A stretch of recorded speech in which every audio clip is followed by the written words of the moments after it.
Bienvenue sur Maison de la prière de la foi. Aujourd'hui, découvrez l'histoire bouleversante de Rachel, une femme qui a attendu, pleuré, supplié, mais qui n'a jamais abandonné. Son combat contre la stérilité nous révèle une vérité puissante. Dieu peut encore changer nos vies. Que vous traversiez l'attente, la douleur ou le désespoir, cette histoire va rallumer votre espérance. Abonnez-vous et activez la cloche pour ne rien manquer de ces témoignages qui transforment.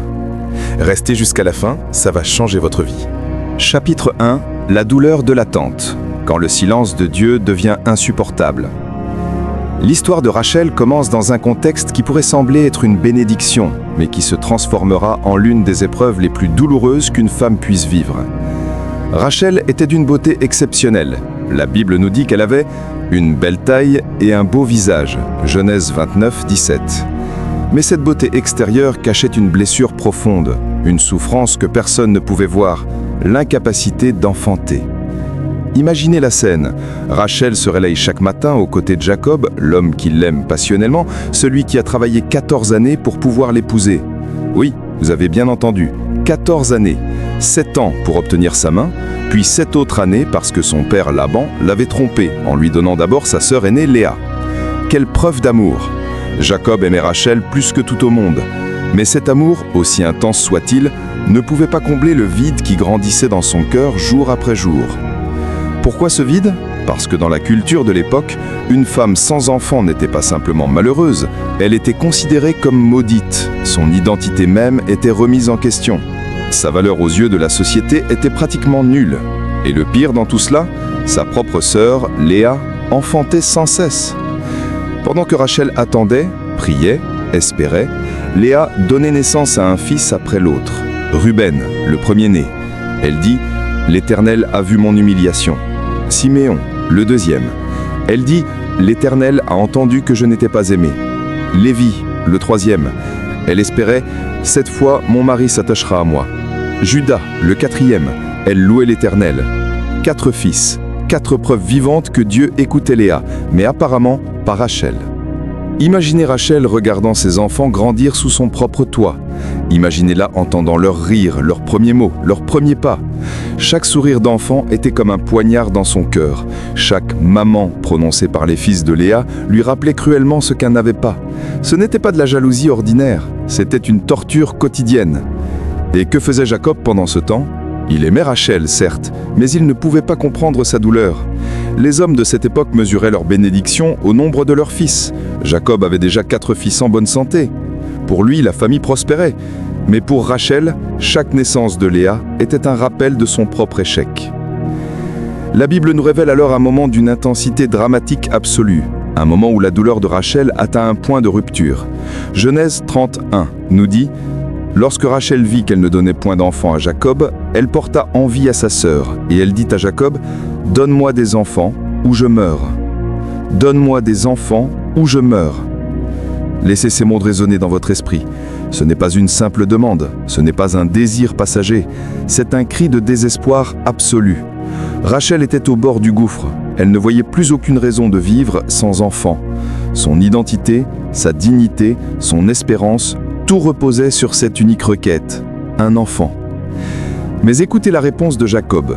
Genèse 32 dit « La colère de Jacob s'enflamma contre Rachel et il dit « Suis-je à la place de Dieu, qui t'empêche d'être féconde ?» Jacob se met en colère. L'homme qui l'aime plus que tout, celui qui a travaillé 14 ans pour elle, celui qui la préfère à Léa, ne peut pas comprendre sa douleur. Il répond avec frustration, presque avec brutalité. « Ce n'est pas moi le problème, c'est Dieu qui ferme ton sein. » Imaginez ce que Rachel a ressenti à cet instant. L'homme qu'elle aimait venait de lui confirmer sa plus grande terreur. Dieu l'avait abandonnée. Dieu, celui qui ouvrait le sein de Léa encore et encore, celui qui bénissait les autres femmes autour d'elle, celui-là même refusait de la bénir. Pourquoi? Quelle faute avait-elle commise? Qu'avait-elle fait pour mériter ce silence divin? N'était-elle pas assez pieuse, pas assez bonne, pas assez digne? Ces questions devaient la hanter jour et nuit, torturant son esprit autant que son cœur. Et c'est là, mes frères et sœurs, que beaucoup d'entre nous se reconnaissent dans l'histoire de Rachel. Combien d'entre vous ont prié, supplié, jeûné, pleuré devant Dieu pour quelque chose qui leur semble vital? Un emploi, un mariage, une guérison, une réconciliation, une délivrance, une percée financière. Et le ciel semble silencieux. Vous regardez autour de vous et vous voyez d'autres personnes recevoir exactement ce que vous demandez. Pourquoi eux et pas moi? Vous voyez des gens moins pieux, moins engagés, moins fidèles que vous, et pourtant ils sont bénis, pendant que vous, qui servez Dieu de tout votre cœur, vous attendez, et vous attendez, et vous attendez encore. C'est le mystère de l'attente divine. C'est l'épreuve la plus difficile de la foi. Croire quand Dieu semble absent. Continuer à prier quand les réponses ne viennent pas.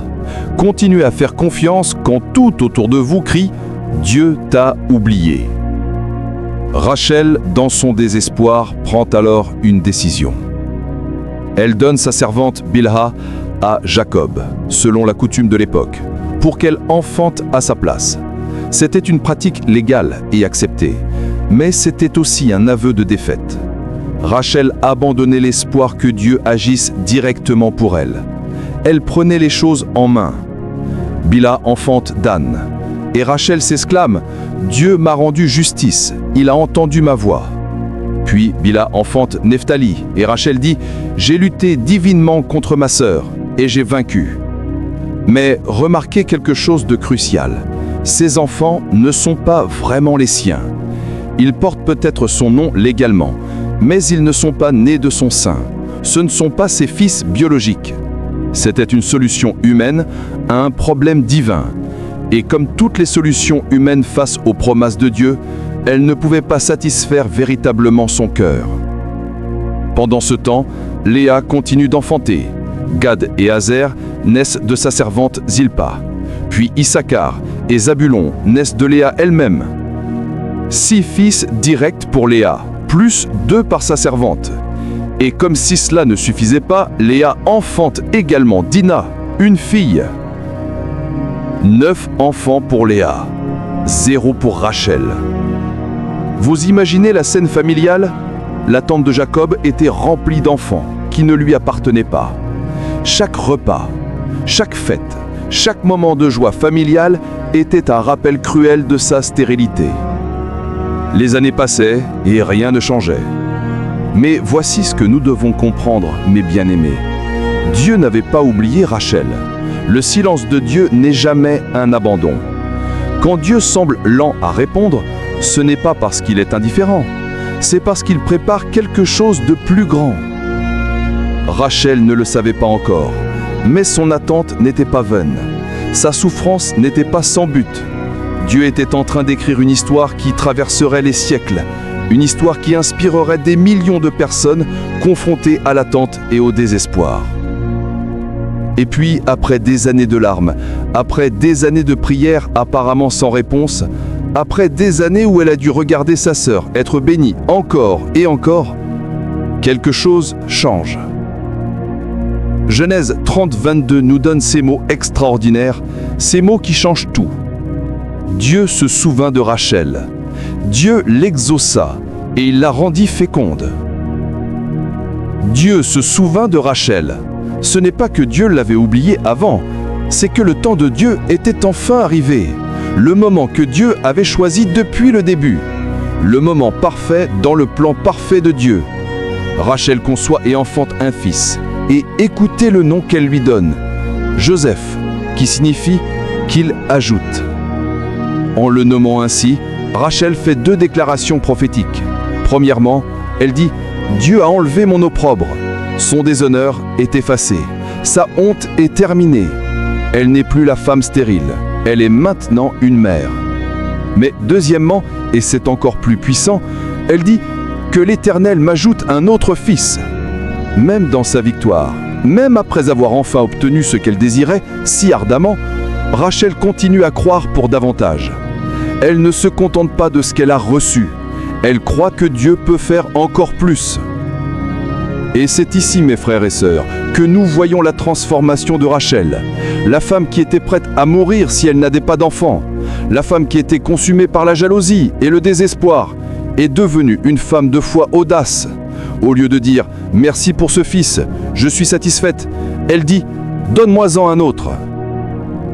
Ce Joseph, né après des années d'attente, deviendrait un des personnages les plus importants de toute la Bible. Il sauverait sa famille et toute l'Égypte de la famine. Il deviendrait vice-roi d'Égypte. Il serait l'instrument de Dieu pour préserver la lignée qui mènerait finalement au Messie. Dieu n'avait pas simplement donné un enfant à Rachel, il lui avait donné un destin. Il lui avait donné un fils qui changerait l'histoire du monde. Et cela n'aurait pas jamais pu arriver si Joseph était né au moment où Rachel le voulait. Le timing de Dieu était parfait, même si Rachel ne pouvait pas le comprendre pendant ces années d'attente.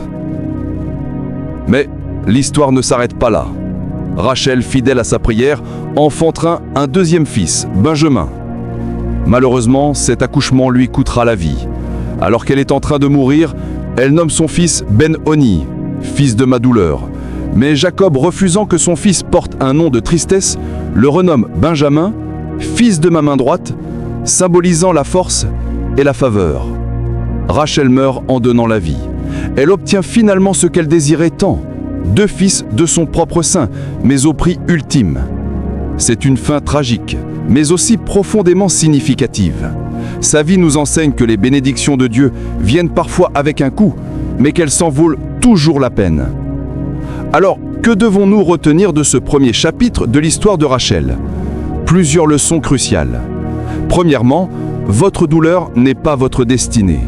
Rachel a souffert pendant des années, mais cette douleur n'a pas défini sa vie. Ce qui a défini sa vie, ce sont les fils qu'elle a enfantés, particulièrement Joseph, qui est devenu un pilier de l'histoire du salut. Deuxièmement, le silence de Dieu n'est pas l'absence de Dieu. Pendant toutes ces années où Rachel pleurait et priait, Dieu n'était pas loin. Il n'était pas indifférent. Il préparait quelque chose et là pour cette même action. Troisièmement, ne comparez pas votre parcours à celui des autres. Léa avait ses bénédictions, Rachel avait les siennes. Elles étaient différentes. Elles sont venues à des moments différents, mais toutes deux faisaient partie du plan de Dieu. Quatrièmement, continuez à croire même dans la douleur. Rachel aurait pu abandonner, elle aurait pu se détourner de Dieu. Au lieu de cela, elle a continué à crier, à demander, à croire que Dieu pouvait changer sa situation. Et c'est exactement ce que Dieu veut que vous fassiez aujourd'hui. Peu importe depuis combien de temps vous attendez, peu importe combien de fois vous avez prié sans voir de réponse, peu importe combien d'autres personnes ont reçu ce que vous demandez pendant que vous attendez en toi. Dieu ne vous a pas oublié. Votre moment arrive, votre Joseph est en chemin, votre percée approche. Et quand elle viendra, vous comprendrez pourquoi vous avez dû attendre. Vous verrez que le timing de Dieu était parfait. Vous réaliserez que si vous aviez reçu votre bénédiction plus tôt, elle n'aurait pas eu le même impact, la même puissance, la même gloire. Alors, tenez bon, continuez à prier, continuez à croire, continuez à espérer, car le même Dieu qui s'est souvenu de Rachel se souvient de vous en ce moment même. Si cette histoire vous touche, si elle rallume l'espoir dans votre cœur, abonnez-vous à Maison de la prière de la foi et activez la cloche. Mettez un like pour que d'autres personnes découvrent ce message puissant. Laissez un commentaire pour nous dire comment Dieu parle à votre situation. Le chapitre 2 vous attend et il est encore plus puissant. À très bientôt et que Dieu vous bénisse abondamment. Chapitre 2. Les leçons éternelles de Rachel. Comment transformer votre attente en victoire? Maintenant que nous avons vu l'histoire bouleversante de Rachel, il est temps de plonger plus profondément dans les leçons spirituelles que Dieu veut nous enseigner à travers son parcours. Car voyez-vous, mes bien-aimés, Rachel n'est pas juste un personnage biblique du passé. Elle est un miroir dans lequel nous pouvons tous nous voir. Son combat, ses larmes, sa persévérance et finalement sa victoire sont des enseignements puissants pour chacun de nous aujourd'hui. Commençons par la question la plus difficile, celle qui torture l'esprit de tant de croyants. Pourquoi Dieu permet-il que nous attendions si longtemps? Pourquoi ne répond-il pas immédiatement à nos prières? Si Dieu est tout-puissant, s'il nous aime, pourquoi nous fait-il passer par ces saisons douloureuses d'attente? La réponse se trouve dans le caractère même de Dieu et dans le processus de transformation qu'il opère en nous pendant l'attente. Vous voyez, Dieu ne nous fait pas attendre pour nous punir, il nous fait attendre pour nous préparer. L'attente n'est jamais une perte de temps dans le plan de Dieu, c'est un temps de formation, de maturation, de préparation. Regardez Rachel au début de son histoire. Elle était belle, aimée, mais émotionnellement immature. Sa réaction face à la stérilité était excessive, dramatique. « Donne-moi des enfants, ou je meurs !» C'était le cri d'une femme qui n'avait pas encore appris à faire confiance au timing de Dieu. Une femme qui voulait contrôler ce que seul Dieu pouvait donner. Mais regardez Rachel à la fin de son histoire. Elle enfante Joseph et immédiatement, elle demande un autre fils. Ce n'est plus un cri de désespoir, c'est une déclaration de foi. Elle a appris que Dieu est fidèle. Elle a appris que même quand tout semble perdu, même quand les années passent sans changement visible, Dieu est en train d'œuvrer dans les coulisses. Cette transformation ne pouvait se faire que dans l'attente. Si Rachel avait eu son fils Joseph immédiatement, elle n'aurait jamais développé cette foi profonde. Elle n'aurait jamais appris à dépendre totalement de Dieu. Elle n'aurait jamais compris que les bénédictions de Dieu valent la peine d'attendre. Pensez à Joseph lui-même. Cet enfant tant désiré, né après tant d'années de prière, allait lui aussi passer par sa propre saison d'attente.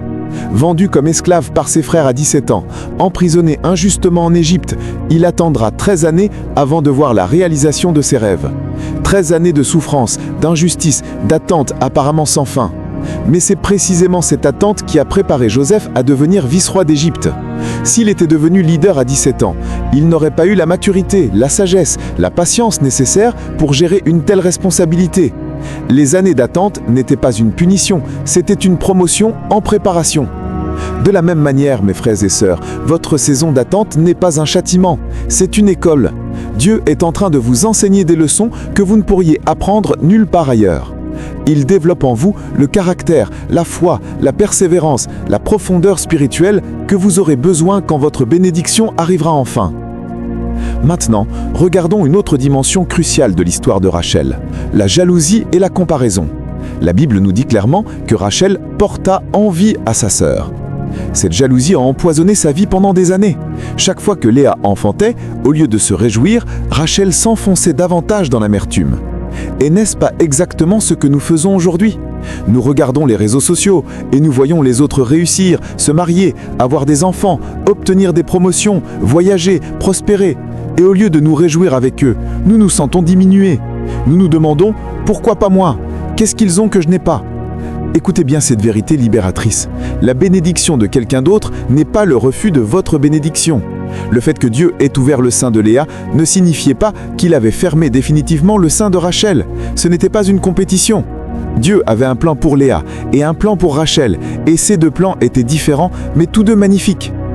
Léa a eu 6 fils directs et une fille, un nombre impressionnant.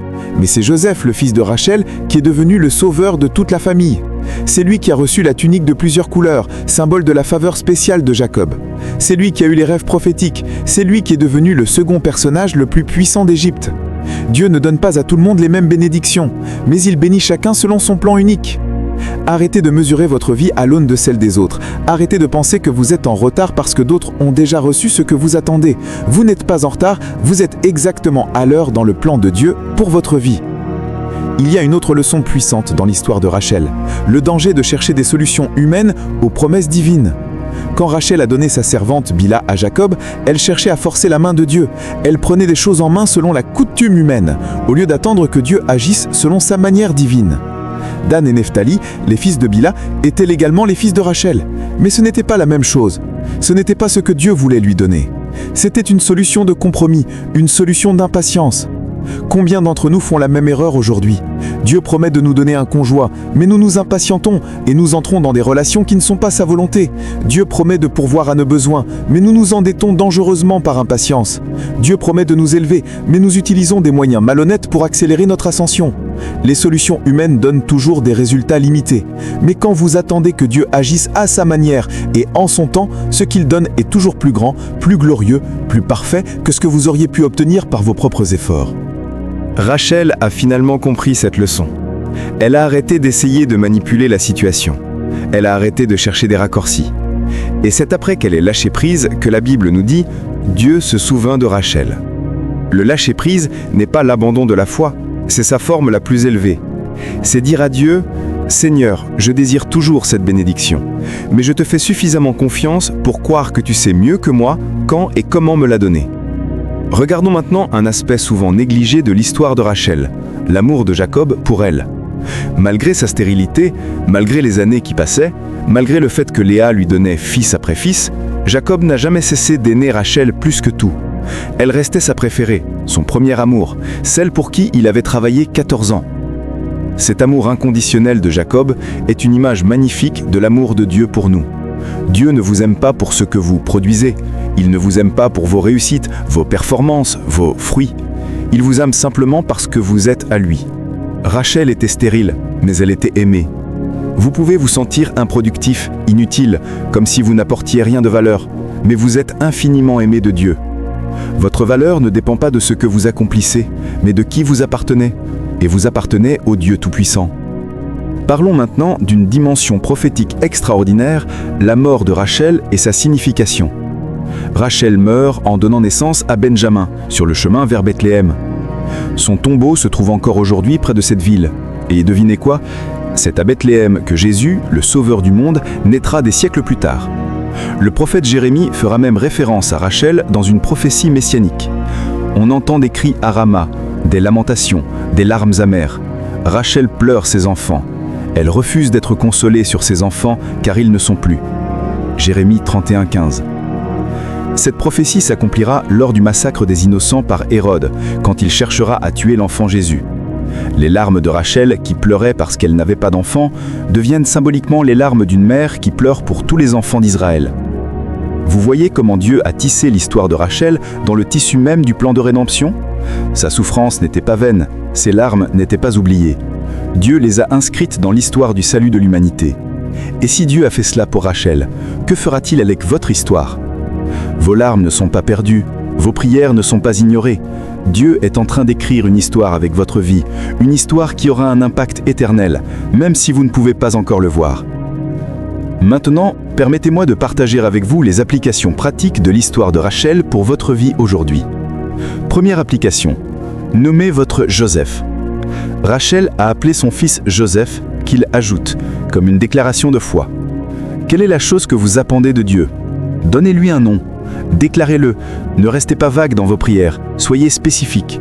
Nommez votre miracle. Parlez de votre percée comme si elle était déjà en route, parce qu'elle l'est. Deuxième application. Construisez un autel pendant l'attente. Ne laissez pas votre saison d'attente être une saison de stagnation spirituelle. Adorez Dieu pendant l'attente. Louez-le avant de voir la manifestation.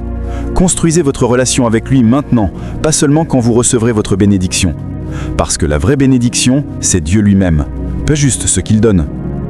Troisième application, refusez l'amertume. La jalousie de Rachel a gâché des années de sa vie. Ne permettez pas que l'amertume, la comparaison, la jalousie empoisonnent votre saison d'attente. Réjouissez-vous sincèrement des bénédictions des autres. Célébrez leur victoire, car ce que vous célébrez, vous l'attirez dans votre propre vie. Quatrième application, préparez-vous pour votre bénédiction. L'attente n'est pas un temps d'inactivité. Rachel continuait à vivre, à servir, à être une épouse pour Jacob. Ne mettez pas votre vie en pause en attendant votre miracle. Continuez à grandir, à apprendre, à vous développer. Préparez-vous pour ce que Dieu va vous donner. Si vous priez pour un emploi, développez vos compétences. Si vous priez pour un conjoint, devenez la personne que vous voudriez épouser. Si vous priez pour un ministère, servez fidèlement là où vous êtes maintenant. Cinquième application, racontez votre histoire. Quand Dieu répondra enfin à vos prières, ne gardez pas le silence. Rachel a nommé son fils Joseph, un nom qui racontait son histoire. Témoignez de ce que Dieu a fait. Votre histoire encouragera quelqu'un d'autre qui traverse sa propre saison d'attente. Votre victoire donnera de l'espérance à quelqu'un qui est sur le point d'abandonner. Mes bien-aimés, laissez-moi vous dire quelque chose avec toute l'autorité de la parole de Dieu. Votre saison d'attente est presque terminée. Je sens dans mon esprit que quelqu'un qui regarde cette vidéo est exactement dans la même situation que Rachel. Vous avez prié pendant des années. Vous avez pleuré. Vous avez supplié. Vous avez même parfois douté. Mais aujourd'hui, je vous annonce, Dieu se souvient de vous. Comme il s'est souvenu de Rachel, il se souvient de vous en ce moment même. Votre Joseph est en route. Votre miracle est à la porte. Votre percée est imminente. Ce n'est plus une question de « si », c'est une question de « quand ». Et ce « quand » est plus proche que vous ne le pensez. Peut-être que vous attendez un enfant depuis des années, comme Rachel. Je déclare sur votre vie, Dieu va ouvrir votre sein. Vous allez enfanter ce que vous avez désiré. Ce ne sera peut-être pas de la manière que vous attendiez, mais ce sera selon la manière parfaite de Dieu. Peut-être que vous attendez une percée financière. Vous travaillez dur, vous donnez vos dîmes, vous êtes fidèle, mais les portes semblent fermées. Je vous annonce, votre temps de Joseph arrive. Rappelez-vous que Joseph est passé de la prison au palais en un seul jour. Dieu peut changer votre situation en 24 heures. Peut-être que vous attendez la restauration d'une relation, un mariage brisé, un enfant prodigue, une amitié perdue. Dieu est le Dieu de la restauration. Il peut ramener ce qui semblait mort. Il peut ressusciter ce qui paraissait impossible à sauver. Peut-être que vous attendez une guérison. Une maladie chronique vous fatigue, les médecins ont dit que c'était incurable, mais je vous rappelle, Dieu est le Dieu de l'impossible. Ce qui est impossible aux hommes est possible à Dieu. Votre guérison est en route. Mais il y a quelque chose que vous devez faire. Comme Rachel, vous devez continuer à croire. Ne laissez pas les années d'attente éteindre votre foi. Ravivez la flamme aujourd'hui.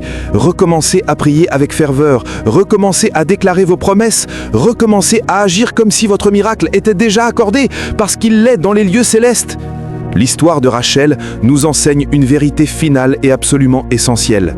Dieu n'est jamais en retard, mais il n'est jamais en avance non plus.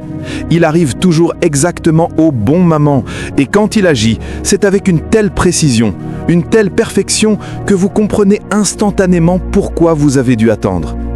Imaginez si Joseph était né plus tôt. Il n'aurait pas été le bon âge pour devenir vice-roi au moment de la famine. Le timing de Dieu pour la naissance de Joseph était parfait non seulement pour Rachel, mais pour toute la nation d'Israël et même pour l'Égypte.